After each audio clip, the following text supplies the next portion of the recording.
The following program is an original production of WICC PBS Chicago. Tonight on In the Loop, budget war casualties. Vital social services are turning away Illinois residents in need because Springfield fails to act. They're doing furloughs, layoffs, shortened work weeks. People can't get the full range of services that they really need. Show me the money. The 2018 Illinois governor's race is just underway, but already it promises to be the most expensive campaign for governor in U.S. history. They could put as much money into the race as they want to, but what monies are they going to put into the community? Finding a cure. This young Chicagoan is on a mission to create a vaccine that will prevent colon cancer. He is someone you should know. Cancer immunotherapy is still a field that's growing, but to be a part of that and also work on tumor vaccination, that's still new in itself. That's what differentiates my research from different researchers. Stay with us for these stories and much more tonight on In the Loop.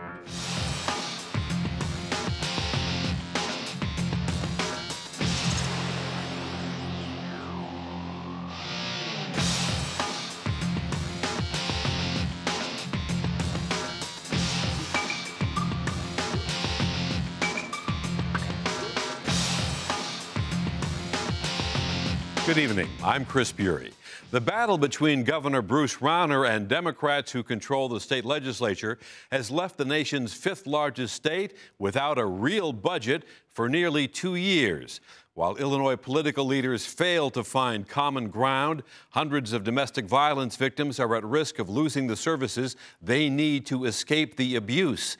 The state has not funded domestic violence agencies for the current fiscal year. Experts caution if legislators don't approve a budget, more victims will be denied assistance, which could lead to more violence and even death across the state. Maria Conde and Rhonda Kirkwood are strangers to each other, but their stories are similar. I've had problems with domestic violence. It's been in my family, and it seemed like it was like just a generational thing. I was suffering for verbal abuse, physical abuse, economic abuse. 39-year-old Conde says she was abused by her now ex-husband for 12 years. Actually, he started with verbal abuse, and then the first time he hit me on my face. 51-year-old Kirkwood has a long history of domestic violence. She says she was first physically and verbally abused as a child, then as an adult by her ex-husband, and recently by her son's father. It's something, it's a generational thing that goes back for years and years, and it seemed like something that we just put up with. Just over a year ago, both women gathered enough courage to leave their abusers. Conde wished for a better future for her 3 kids, and Kirkwood wanted a better life for her 10-year-old son. They began their journey with the help of the Legal Aid Society at Metropolitan Family Services, a program offering help to hundreds of domestic violence victims each year. When I came here, I was already spiritually, emotionally dead. But the services that helped Kirkwood and Conde get their lives back on track are now at risk. All of Illinois' 62 domestic violence programs are caught in the middle of Illinois' budget stalemate. The agencies that pay for those services were left out of a temporary budget approved last July. They have not received the $18 million typically allocated each year for domestic violence programs. That's left organizations such as the Legal Aid Society at Metropolitan Family Services scrambling to keep going. Karina Ayala Bermejo is the executive director. That means that agencies like ours that provide critical services in domestic violence haven't received a cent. What that means specifically for Metropolitan Family Services is that out of a $600,000 grant that we received from the Illinois Department of Human Services, that we've only received about $54,000. Bermejo says her agency has had to borrow money to maintain its domestic violence programs, but it's still not enough. The impact statewide is dramatic. We know that the state itself has turned away over 4,600 adults and 3,200 children without the ability to provide emergency shelter. In Illinois, domestic violence programs help about 4,500 adults and more than 8,000 children. Megan Alderden is a researcher at the Illinois Criminal Information Authority. Last year, she conducted a study which found that children are more likely to be exposed to violence than adults in the United States, and that can hurt a child's development. Domestic violence, just like other types of violence that children might be exposed to, can result in social, emotional, and other behavioral concerns. Having access to counseling and social services is vital for children exposed to domestic violence.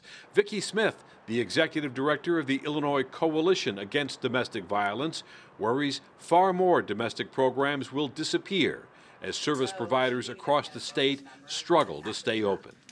They're doing all sorts of manipulations. They're doing furloughs, layoffs, shortened work weeks. And what that means is people can't get the full range of services that they really need. Smith warns that depleting these social services could have a severe and lasting effect on communities across Illinois. People who are experiencing violence, who are using violence in the streets, learned it at home. They didn't just wake up one day, walk out in the street and become violent. They learned how to be that way. Kirkwood's and Condé's children are examples of that.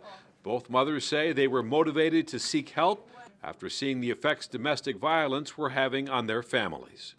Trouble in school, acting out, not unable to sit still, not being able to do his work or catch up on his level. My son was very depressed. He was doing really poor in the school, and he was with suicidal talks. My two daughters was cutting their hands. But today, both families have escaped the abuse and credit their success to the counseling and legal support they've received. They have a message for Governor Rauner and the Democratic political leaders who have the power to approve a budget and allow domestic violence programs to keep saving families. Please keep those programs, because there is a lot of women that they need it, like me. Our kids deserve a better life and better future. If the budget is not passed and these programs are closed, lives going to be lost. Children who have the opportunity to be saved and rescued out of a dysfunctional, abusive situation and go on to become someone will probably become a menace to society. Democratic leaders are expected to vote this week on a stopgap budget to send more than $815 million to social service providers and universities. Now joining us are Charlie Stone, host of MorningCommute.tv, Tiffany Sanders, radio and television commentator and psychologist, and Daniel K. Hertz, senior analyst for the Center for Tax and Budget Accountability. And welcome to everyone. Thank you for having us. Thank you. Charlie, let me begin with you. To what extent do the cuts that we're seeing in the furloughs and the layoffs and the lack of services reflect the dysfunction of our state government in Springfield? Well, we're the laughingstock of the nation, right? We're 50th out of 50th. And this problem has been in the making for about 30 years, where politicians of both parties, the Republicans and the Democrats, as far as I'm concerned, they're co-conspirators of the current condition, have abused their service. The last two governors, both a Republican and a Democrat, went to jail. So this problem, you know, that piece is a moving piece, and we need to restore those services. But without dealing with the fundamental issues on the problems in Springfield, we can continue to fund, but we'll never fix. In the meantime, Tiffany, we're seeing, as we just saw, you know, a real impact here. Absolutely. It's very disappointing to see that the egos of these politicians are getting in the way of getting funding to women and children who are being subjected to domestic violence. I see these individuals in my practice all the time. They're struggling for resources. They're struggling for help in the community. And because, unfortunately, this decades-long history of poor money management is really affecting them and the children. The school, the behavioral problems, the women unable to get any resources to get their life back on track, it really is hurting them. Daniel, why aren't we seeing more political pressure? We've been going through this now for almost 2 years. You'd almost expect, you know, the proverbial pitchforks to be, you know, descending upon Springfield, and we haven't seen that kind of voter outrage. Yeah, we haven't. I mean, I think the governor in some ways has been very strategic about what, what has been defunded and what hasn't. He's made very sure to get K-12 education, for example, to keep that funding relatively level, even at the same time that, higher education. You're saying that he's kind of choosing whom to anger here. Yeah, I mean, if you look at the stopgap budgets that they've passed so far, if you look at Attorney General Lisa Madigan's suit right now to say that, hey, Governor Rauner, you don't actually have the authority to pay state workers at all without a budget, that would create a real shutdown, right, that everybody would feel. And the Rauner administration is opposing that, in part possibly because it would, you might see the pitchforks come out then. The pitchfork. Charlie, we heard all this talk about a grand bargain. We've been now, hearing it for about a year. Even heard it this week from Governor Rauner. Is that just a figment of imagination? Well, I think there's some discussions in Springfield that will just continue to have stopgap measures until the next election, which is completely reprehensible. And the interesting thing is, there are enough people out there that are angry as can be, from small business owners to taxpayers to people who are not getting their social services. What's interesting is, I think, if you look at the last presidential election, now let's just put aside Trump, we're not going to talk about him, but the rise of the Trump phenomenon is interesting. And we, like there could be an Arab Spring, there could be an Arab Fall in Illinois, where a completely well-funded, sane candidate outside the two norms of the political candidates of the Republican or Democrat could actually win. I do want to talk about the race in just a bit. Let's stick to Springfield this week. The most visible issue, Tiffany, there was a women's march and a new bill that's passed the House, which would expand abortion rights in the state. Why is that becoming an issue now?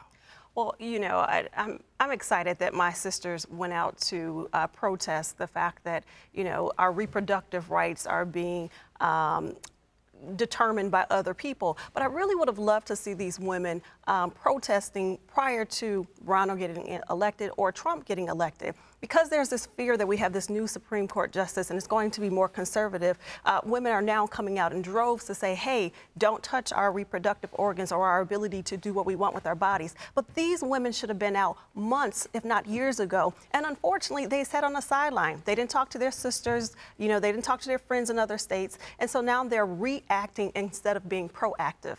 Charlie wanted to jump in. Yeah, one of the main sponsors, Sarah Feigenholtz, has been in the House for 22 years. She's had every opportunity for the last 22 years to bring this bill. So this smacks of politics, right. And it's another, clown move, unfortunately, to embarrass the governor, since he said at one point he might support this. But this doesn't make abortion safe, legal, and rare.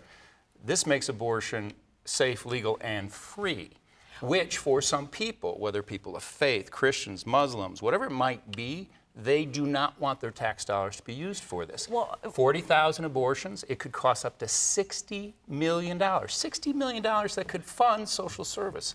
So it smacks of politics, and the timing is just bizarre. So you say it smacks of politics. Supporters of the bill, and by the way, this would expand abortion rights to include Medicaid coverage as well as state employees. They're already running an ad accusing Governor Rauner of flip-flopping. Let's take a look at that ad. I believe that the issue of pro-choice, pro-life is a decision best made by a woman with her physician and her family. Bruce doesn't have a social agenda.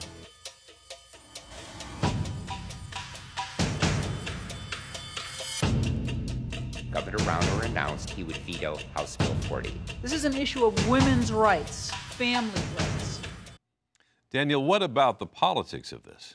Yeah, I mean, one of the things that's interesting is that this sort of makes it look like Rauner is pivoting to the next election already and sort of entering campaign mode. And he's decided that, he's not going to get a lot of Democratic support this time around, given what's happened. And so the best chance he has is to sort of clean up with his base. And this is also affecting because he is promising to veto this bill. Exactly, because originally he had run as sort of a moderate or even pro-choice on abortion. And now he's vetoing this bill that pro-choice activists are very much behind.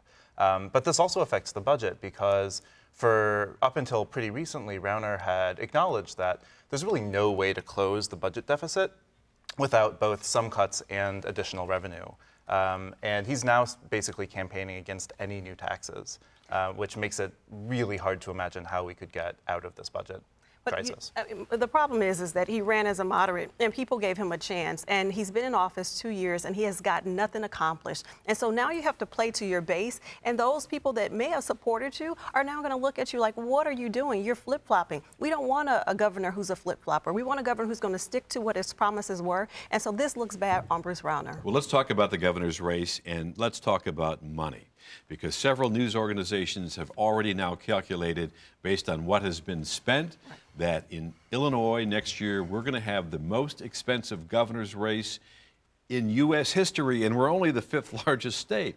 So, Charlie, have you ever seen so many rich guys running for office before in Illinois? No, but I actually think it's a great opportunity. So a clearing call today to all people who are sane and have good ideas. Think about running for governor. If you're well-funded, you are a broadcaster. You no longer need to rely on the media through social media and others. We've seen it in other candidates. The time for third-party candidate challenge is today. So, we don't have to settle of this, this complete duopoly between the Republicans and the Democrats. Independents can run and they can win. Well, is wealth a requirement? Wealth is not a requirement. And look, we have Bruce Rauner, we have Donald Trump, we have these rich, entitled men that want to go and be in office. And Pritzker. And Chris Kennedy. Right? I mean, we're talking about bipartisan wealth here. This is not just one party. But the problem is that these individuals often are in favor of small and big businesses. And as a business owner, I'm okay with it. But when I really think about the small people, the individuals in the community, are you going to advocate for them? So I really am uncertain about having all these rich, entitled, influential men. Where's the one that's the grassroots individuals who's fighting for the little person like you and I? Well, we've already had this week, Daniel, we had one prospective candidate, the treasurer of the city of Chicago, Kurt Summers. He dropped out. He's throwing his support to Pritzker. We know Pritzker is a billionaire. We know that Kennedy is a gazillionaire. We have Alderman Pawar from the north side of Chicago. How can, and Senator Biss, State Senator Biss from Evanston, how can those guys compete against the wealth of Kennedy, Pritzker, Rauner?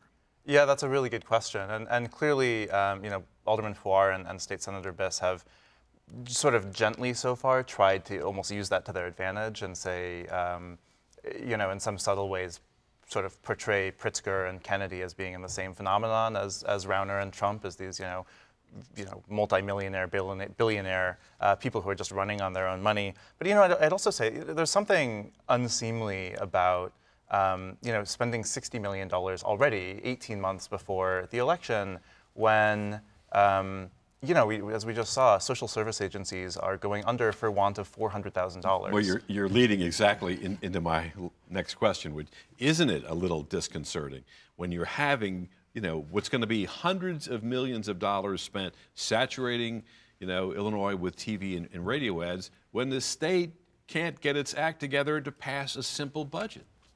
It's gross negligence. It's criminal activity. I mean, yes, and yes. The only way it will change, though, are when we pivot from this consistent sense of it has to be a Democrat or a Republican. And if you look at the legislation, and there's some really interesting bipartisan support around fighting gerrymandering, fighting ballot access. All of this allows and opens up the political process to other ideas and other people.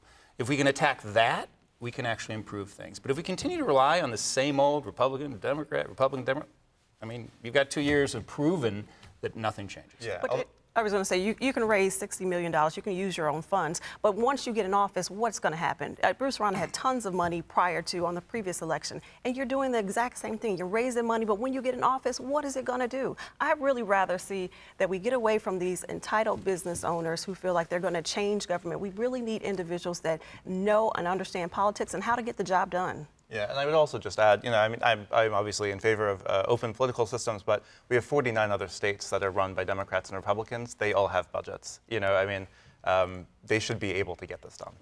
Absolutely. Let's change gears a little bit. President Obama came back to Chicago this week, was back on the south side at the University of Chicago. This is was his first public appearance since leaving office. He avoided talking about the elephant in the room, which would be President Trump. Instead, he was focusing on the next generation of leaders. Let's hear what former President Obama had to say. Although there are all kinds of issues that I care about and all kinds of issues that I intend to work on, the single most important thing I can do is to help in any way I can prepare the next generation of leadership to take up the baton and to take their own crack at changing the world. Charlie, was this the right tone for the former president to take? Absolutely. I mean, I didn't always agree with President Obama, but he served this nation well. He served it for 8 years. And I actually hope he makes a ton of money, you know? I want to get to that, too.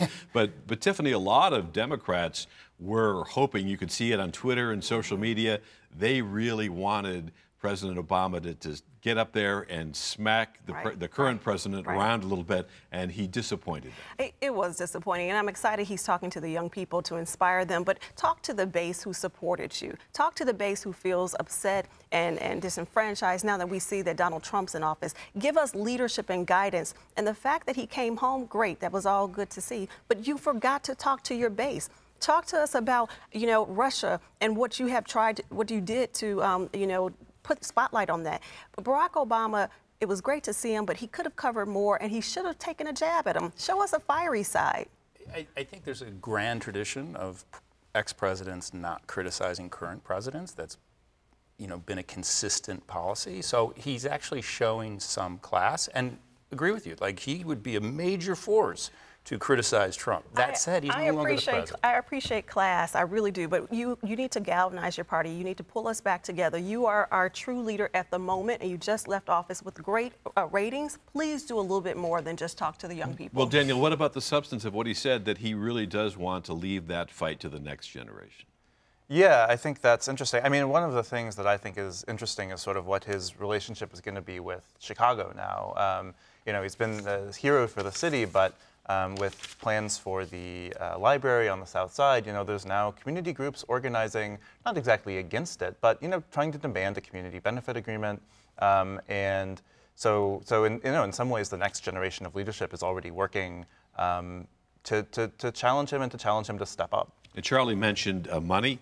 We know that President Obama is going to give a speech to a conference organized by a Wall Street investment bank. He's going to be paid, we hear, $400,000. Is that unseemly, or is it perfectly okay in the way the post-presidency operates these days? You know, there are tons of Washington speaker bureaus, and all of the past presidents, their first ladies, and other dignitaries, they go and join these speaker bureaus to make lots of money. They devoted 4 to 8 years of their life. You know, I don't have a problem with him, you know, making a lot of money. You know, make as much money as you can, but don't forget to also support your base and really speak to us who helped get you in office. But should Democrats be cozying up to the Wall Street that they love to attack and criticize?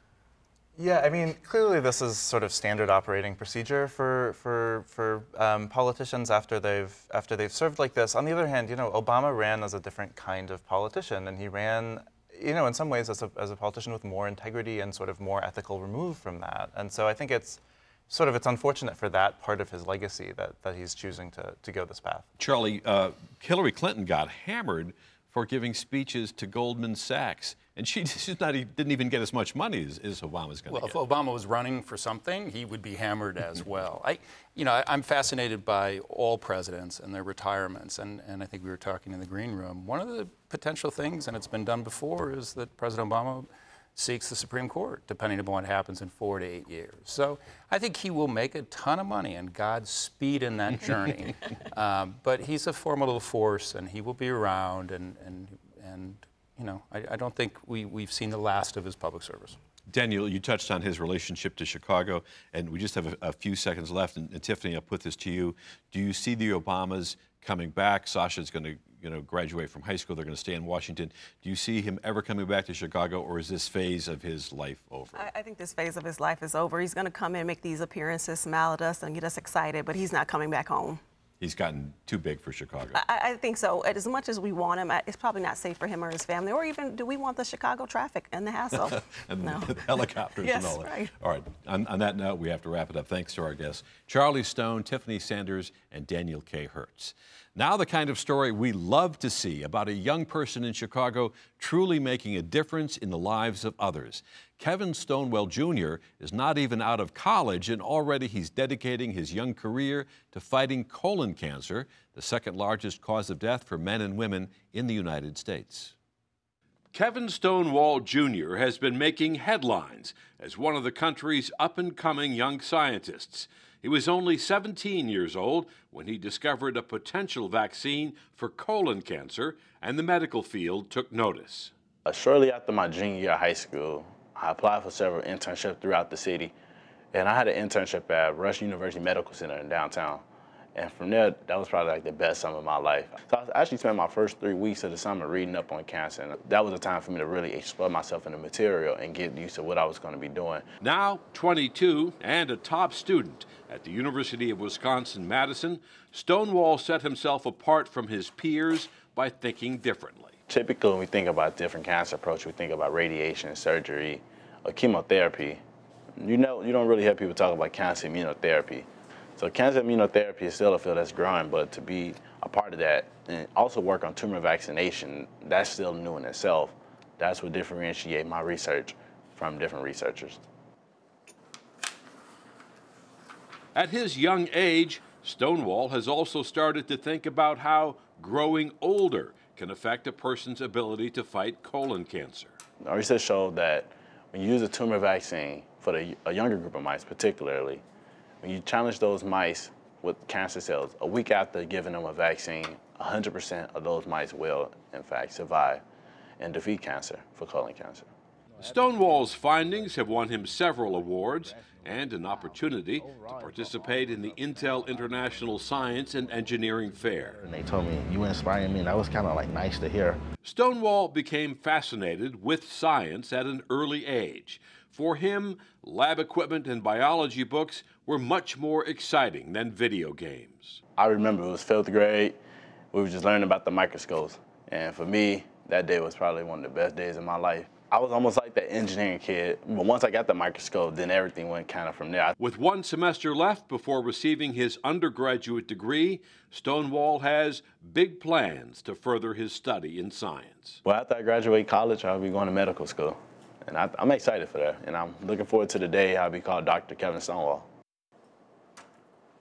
The future Dr. Stonewall is hoping his research will make a difference in the fight against cancer. Definitely, it'd be wonderful if cancer can be cured, but if I'm not the one, I think I'm justified, and I think I'm living life knowing that I at least played a role in paving the way. And when not in class, Kevin Stonewall Jr. travels the country discussing his research and how pursuing one's passion can lead to happiness, a philosophy that's worked for him. Well, that wraps up this week's show. You are now in the loop. To learn more about our stories and our guests, log on to our website, wycc.org, and link to In the Loop. Until next week, I'm Chris Bury. Good night.